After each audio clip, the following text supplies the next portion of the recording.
I'm taking the top 10 quarterbacks from Madden 23's default roster, and I'm going to put them into NCAA Football 14, specifically with the new CFB revamped mod. We are going to test 3 things. The first one of those being, how do their ratings from Madden 23 actually translate to CFB revamped? So, as we look at the ratings right now, as you can tell, some are high, some are low. Again, it's based on the default roster. So first we're going with default Tom Brady, who was a 97 overall in Madden 23. He translates to a 91 in NCAA Football 14, mainly because he can't really move all that well, but he does have a great throw accuracy, throw power 92, given one of the top quarterbacks, not great. He actually goes down by 6 ratings. Next, 96 overall Aaron Rodgers translates to a 96 within NCAA Football 14. 80 speed, a little bit of awareness, and also decent strength and accuracy. In terms of the throw power and throw accuracy, obviously in Madden there's 3 different ones. I just took the average of those to average it out. Aaron Rodgers, still a 96. Next, Patrick Mahomes, a 95 within Madden, is a 99 within NCAA Football 14. Makes sense given he's got some speed, and that throw power is pretty ridiculous, 97. And with the 92 accuracy, certainly makes him one of the best quarterbacks in this entire game. So he goes to a 99 from a 95, and translates pretty well. Next is Josh Allen, who's a 92 within Madden and NCAA Football 14. He is a 99 as well. That 89 speed certainly helps. The acceleration, the break tackle, all of that translates really well, but the best attribute he has, 99 throw power. Absolutely insane to have almost 90 speed and 99 throw power.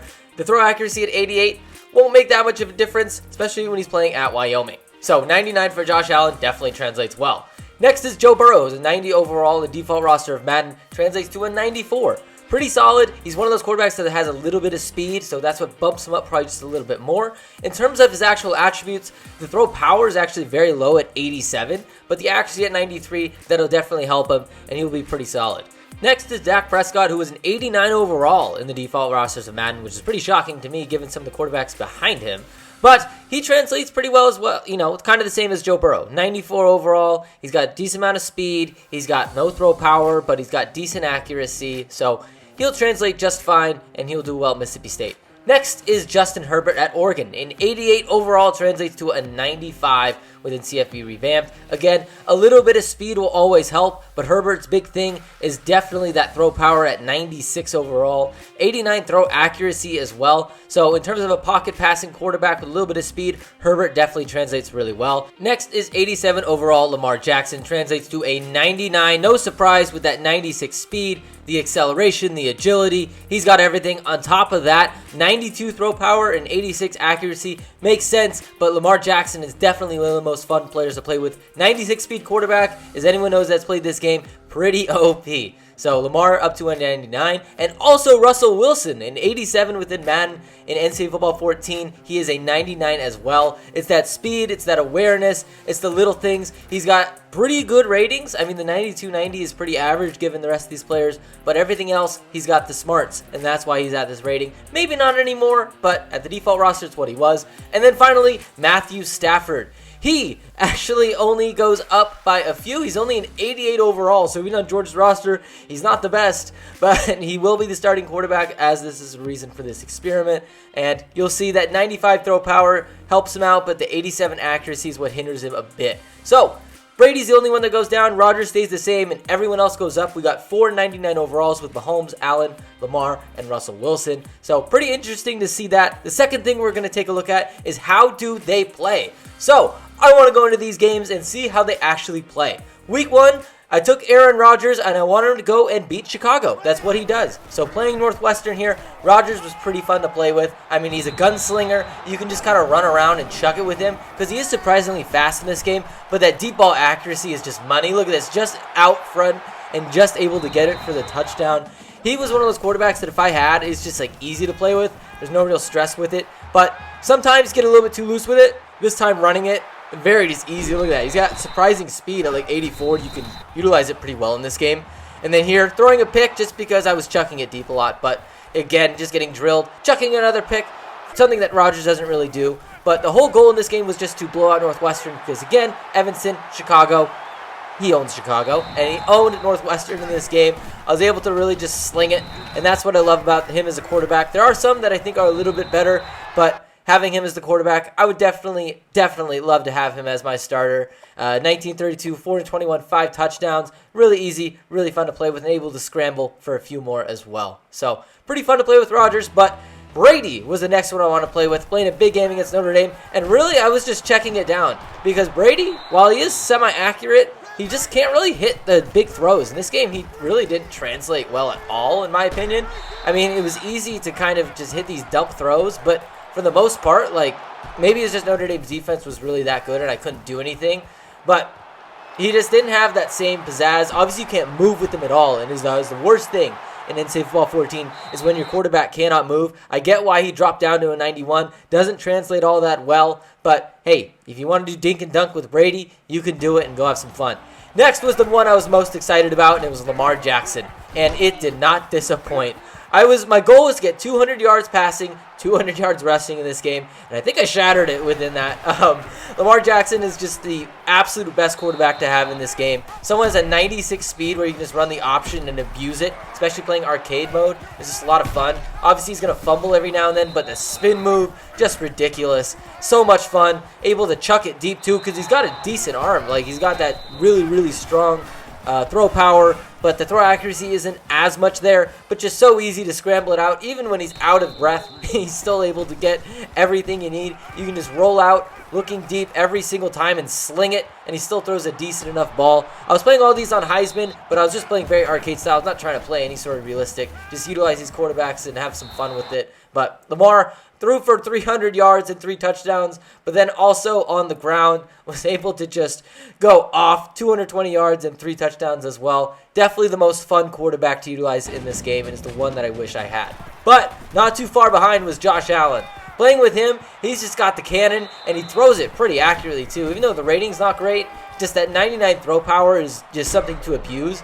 And even running the ball with him, he's just hard to bring down. So if you're within, the 5-yard line, you just run a QB draw. He doesn't really go down all that much. But he's surprisingly good as the quarterback, throwing accurately. The deep ball is what I was just trying to do like every time, just really chucking it as Josh Allen does. But like something like there, you're just never going to stop it. He just can never go down.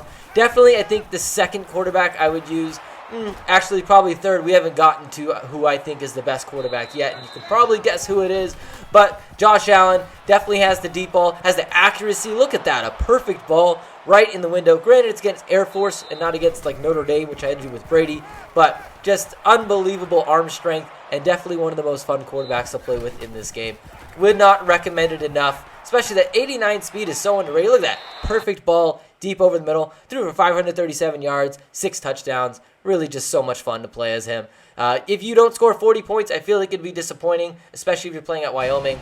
Next, I want to see Russell Wilson against Ohio State. And I'll admit, playing against Ohio State, even though Russell Wilson's a 99 overall and he can scramble out just like that so easily, because, granted, in Madden, during the preseason, he came in, we had all the hype. He was Russell Wilson. He was good.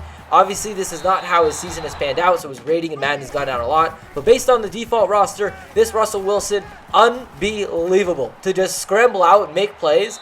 Granted, I did not start very accurately with him, but down the stretch, it was able to figure it out in the second half. Just because I was playing Ohio State, nobody was ever open. That was really the problem. But he's just so much faster. He's bigger than you think, and he's also just got really good accuracy deep. Short passes, he didn't really have as much, but the deep balls, I was able to throw a lot of good deep balls with him. This time, just being able to get past. I actually made a little bit of a comeback in this game. We were down a lot, and it was like, 56-35, as you can see right here. This throw is just ridiculous. That's one of those fun ones that, like, my quarterback in my Ohio dynasty right now could never make. I actually got the onside kick, and I was like, wow, let's actually try to make a comeback. Doing it again, rolling out, just firing it, and just Russell Wilson. Man, he surprised me how good he was. I didn't think he'd be 99 overall, but hey, respect to him. I ended up losing the game just right here, trying to make one play, unblocked, sacked, whatever. But it was fun to play as Russ. 438, 6 touchdowns. Really, really easy to play as him. No real stress with it. He's definitely one of the better ones as well. But playing Ohio State might have spoiled it. I played somebody else like Air Force. It might have been different. Next, 2 quarterbacks I played as because they're playing against each other, so I was like, why not do it? Joe Burrow and Matthew Stafford. Coming into this game, I had a complete different expectation than what would happen. I would have thought, hey, it's Joe Burrow. He's big, he's fast, he's strong. But Matthew Stafford, surprisingly, is pretty accurate. Granted, he's got way better wide receivers. So he was able to throw it to anybody every time he wanted to and throw it pretty accurately with some arm strength. Joe Burrow's ability to run was a lot more fun as a quarterback. Matthew Stafford can't really run all that well, but his accuracy was insane. So even though he had only, I think it was an 80-something accuracy, he was able to utilize it pretty well. Granted, again, Georgia's got better players, so he's able to throw to better players. But that deep ball, he does have great arm strength, which is something that was very, very valuable. Burrow, surprisingly, just couldn't really throw it deep. And that makes sense given that low throw power. So Burrow is actually one of the worst quarterbacks I played with, which is shocking. But it's just because he can't really throw it all that far, at least compared to the other guys. You know, it's like chucking it up here. He leaves it a little bit short. All the other guys would have at least let it. They had the receiver. And again, you're playing Georgia's defense, so it never helps. But it was just hard to play as him. It wasn't really that great compared to Stafford. I mean, Stafford just look at that. It's a perfect dart. And he's got so much strength, and he throws it really, really hard. So 4-7, 5 touchdowns, no picks with Stafford was pretty easy. And then with Joe Burrow, it was pretty much the complete opposite. 12-31, 184, and 2 picks. Didn't even throw a touchdown with him. Was able to run one in. But yeah, really, really shocking. Really not what I thought. And then I played as Joe Burrow again. I wanted to give him another chance. We're going to play against Mississippi State and Dak Prescott, who also surprised me. Dak, I thought I'd be able to run the ball a little bit more with him, but he's actually pretty slow. He's only an 82 speed, so you can't really run the ball all that well with him. Obviously at Mississippi State, that's partially what he was known for. But his ability to actually throw it deep shocked me, because this is a perfect ball. So it was really his ability to throw the ball that kind of shocked me a little bit. And I tried to run it as much as I could, but it didn't work. He really wasn't that great of a runner. But Joe Burrow he still didn't look good, and it was against Mississippi State, not Georgia this time. And he's just maybe not that good in this game. He just didn't translate well, because I guess you can't do anything like intangibles, any sort of superstar X Factor type things. You can't do any of that in this game. It's just based strictly on your rating. So there was a nice run from Dak. He's pretty elusive. He does have that ability. And actually, I tried to lead a game-winning drive with Dak and was pretty successful at it. So we were able to get down there and upset LSU. Look at Dak running the ball here just fine. He's able to get the space. Granted, you can abuse options in this game, but hey, beat Joe Burrow, and Joe Burrow really sucked. Next was Justin Herbert. I was really excited for this one because he's big, he's strong, and he's fast, which just translates really, really well in this game. He's kind of like a slightly worse version of Josh Allen, I would say. But he actually didn't throw the ball all that well. His accuracy really wasn't great. But look at this. That's an absolute dart. The throw power is all the way there, though. But running the ball is what he was actually significantly better at. I ended up just playing like he did at Oregon, where he just ran the ball way too much. Not on intention, just because throwing the ball didn't really work. As you can see, 12 of 26, only 184 and 2 touchdowns. I had those few big ones, but yeah, for the most part, throwing the ball, he wasn't very accurate. And then running the ball, though, he was pretty good. Pretty good running the ball. 105 on 11 attempts and 2 touchdowns there. He was really, really fun to play with, in my opinion. If I had him as my quarterback, it'd be easy just to run the option.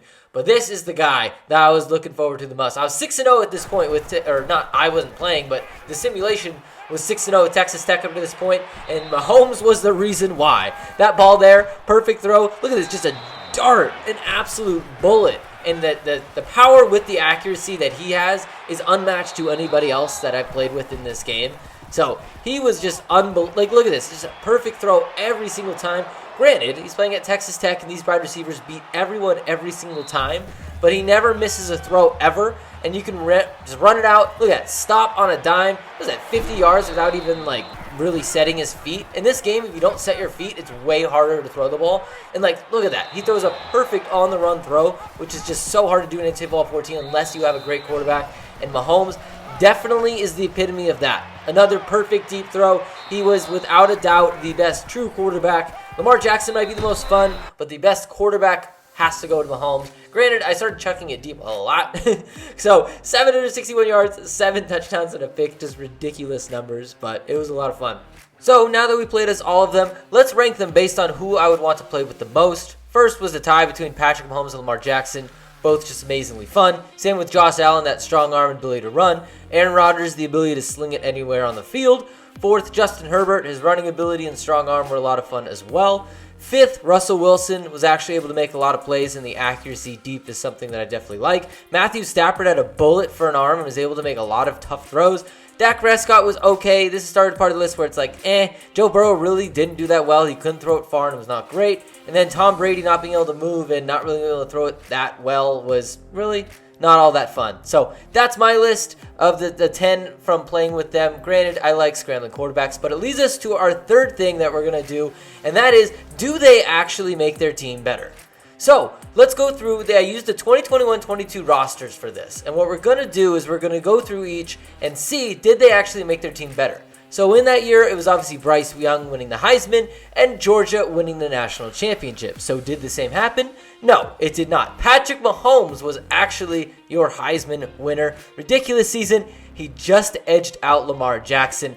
So it makes sense that he was actually the most valuable quarterback that we had, leading Texas Tech to 4 more wins than they would have had, an 11-2 record. They actually ended up making it really far because he put up 4,500 yards, 49 touchdowns, and only 3 interceptions. Ridiculous, almost 350 yards a game, almost 600 rushing yards, and 9 touchdowns to go on top of that. He won every single award there is to win, and Texas Tech made it to the playoff, but they ended up losing in the first round to Utah. So Patrick Mahomes, definitely the most valuable, proved it over the season.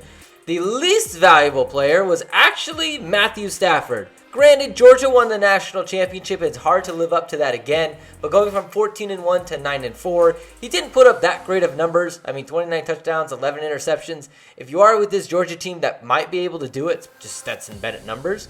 He's able to run it a little bit, but not really. And then if you look at their schedule, they lost the first game, and they kind of went on a little bit of a streak. I thought they'd make it, but I was kind of shocked that they didn't end up making it to the playoffs. So, hey, it is what it is. The second player that had the most value is actually Lamar Jackson, which makes a lot of sense as he was in the Heisman race as well. Louisville was 6-7 last year, but Lamar made them 10-3 and nearly led them to the playoff as well. He had 30 touchdowns through the air, only 6 interceptions, and almost 1,300 yards on the ground, and 14 touchdowns on top of it. So Lamar Jackson was definitely one of the most valuable and one of the most fun players to play with in this game. They actually almost had it. They started off undefeated, and then they lost 2 games in a row late in the season. So he almost had it with Louisville, and they had a chance. The third most valuable player was actually Aaron Rodgers. So Cal ended up winning 4 more games than they would have. He ended up leading them to a, decent bowl game, and they ended up doing really well. When you have a guy like Aaron Rodgers, if they do that, nearly 40 touchdowns and almost 10 interceptions, and then 6 rushing touchdowns, a few rushing yards as well, but mainly through the air was what Aaron Rodgers did. So they had a great season, 9-4. That's really, really good for Cal, and he was the sole reason why they were any good. So 4 wins for Aaron Rodgers, looks great. The fourth most valuable player was actually Russell Wilson. Wisconsin was 9-4 last year, and they ended up going 10-3 if they added Russell Wilson instead of Graham Mertz that season. 31 touchdowns through the air, only 6 interceptions, and over 1,000 yards rushing as well, and 10 rushing touchdowns. So surprisingly on the ground is where he did a lot of damage. This was another team that I thought was going to make a run after the Ohio State game, but they lost to Illinois and Iowa, and I was like, okay, well, no playoff there. I thought a few more teams would make the playoff with these 99 overall quarterbacks, but the fifth player with the most value was actually Josh Allen. Josh Allen, 7-6 Wyoming to 8-5, which really isn't that much. I thought it'd be a little more significant because you give Wyoming this kind of guy in that conference. You think he'd do a little better, but he actually didn't do that great. He did have 1,000 yards on the ground, 29 touchdowns, but threw a decent amount of interceptions. Very Josh Allen-like numbers, but he was fun to play with. I'll give him that, and if he was on a better team, I mean, they'd probably win it all, but granted, it's Wyoming. It is what it is. Then, the next most valuable player, was Joe Burrow, because he added 1 win as well to LSU. I didn't like playing with him, but clearly LSU was 1 win better than they would have without him. He threw 15 interceptions, 30 touchdowns, not many yards at all, under 3,000, which is just not what Joe Burrow does. And he ran the ball decently well. Any of these players who have like a decent little running ability, they use it a lot in this game, as you can tell with like Lamar Jackson and Russell Wilson. They have these high ability to go and make the right play a lot of the time. So LSU had a decent season, but now we get to the territory where it wasn't quite as valuable. Dak Prescott didn't change anything at Mississippi State. They could have kept the same guy and they would have been just as good. I mean, Dak was fine, nearly 30 touchdowns, but almost 20 interceptions as well. threw for a decent amount of yards, and then running the ball like 750 yards, 11 touchdowns. He was fine. He was a great quarterback. Like, that's a great season besides all the turnovers. And Mississippi State was just very average. They won a lot of SEC games, so I guess that counts for something. And he wasn't terrible to play with. I thought he'd be faster. But then against Madden ratings. Then, 8th spot was Justin Herbert. Oregon actually lost another game, but that was simply because Oregon was pretty good last year. And if you add Justin Herbert to that team, you'd think it would get a little bit better, to be honest, because their quarterback wasn't that good. But he didn't really play all that well. And surprisingly enough, he didn't run the ball at all, because when we played with him, I ran the ball for like over 100 yards, and that must have been all of his rushing for the year. So, interesting. Oregon, not that great. I thought they would be better as well. I just thought there would be more teams in the playoff in general. And last but not least, tied with Matthew Stafford at -4 was Tom Brady. As Michigan, also a playoff team last year, they added Tom Brady and they only finished 10-4. Brady was pretty basic, pretty boring, pretty standard, really didn't do much to add to this team. And he was also number 11. That's probably just a death curse because it's not number 10 when he was in college, not number 12 when he was in the pros. So whatever, it is what it is. But that is the value ranking. As you can see, from Mahomes down to Stafford, the most amount of value added. Let's recap some of the other ones. If we go through, these were the order, at least the order that I would choose for quarterbacks if I had to choose them. And then if it was down to the actual ratings themselves, this is what they are. 499 overalls, Mahomes, Allen, Lamar Jackson, Russell Wilson. Kind of lived up to the name. And then some others kind of disappointed a little bit, like Joe Burrow, and Stafford was a little bit better than you'd expect. So pretty interesting little experiment. I thought it was fun, something different that I don't really do on my channel. But please do leave a like if you did enjoy it. Subscribe if you are new. And I hope you have a great rest of your day. Thank you so much.